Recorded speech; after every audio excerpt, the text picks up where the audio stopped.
ఒకడేమో హిందువుల్ని ఉగ్రవాదులంటాడు, ఒకడేమో 15 నిమిషాలు సమయం ఇస్తే హిందువులే లేకుండా చేస్తానంటాడు.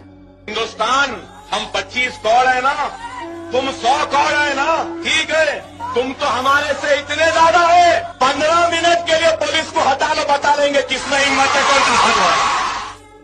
ఒకడేమో హిందూగాళ్లు బొందుగాళ్లు అంటూ విద్వేషం వెళ్లగక్కుతాడు, టెర్రరిజాన్ని ప్రోత్సహిస్తోన్న మతోన్మాద పార్టీతో అంటకాగుతాడు. మనం ఈ హిందూగాళ్లు బొందుగాళ్లు ఈ దిక్కుమాలిన దరిద్రంగాల చేతుల పడి విలవిల్లాడుతున్నది ఈ దేశం.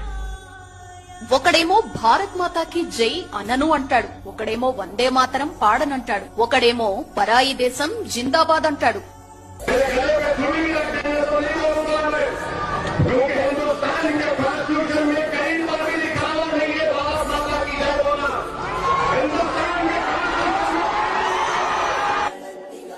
ఇప్పుడు మరొకడు సనాతన ధర్మాన్ని డెంగ్యూ, మలేరియా, కోవిడ్ లాంటి రోగాలతో పోల్చి సనాతన ధర్మాన్ని నిర్మూలించవలసిందేనంటూ కూతలు కూసిండు. சனாதன எதிர்ப்பு மாநாடு என்று போடாமல் சனாதன ஒழிப்பு மாநாடு என்று நீங்கள் இதை போட்டிருக்கிறீர்கள், இதை அழைத்திருக்கிறீர்கள், இந்த நிகழ்ச்சிக்கு பெயரிட்டீர்கள், அதற்கு என்னுடைய வாழ்த்துக்கள். சிலவற்றை நாம் ஒழிக்கத்தான் வேண்டும், எதிர்க்க முடியாது. கொசு, டெங்கு காய்ச்சல், மலேரியா, கொரோனா இதையெல்லாம் நம்ம எதிர்க்க கூடாது, ஒழித்து கட்ட வேண்டும்.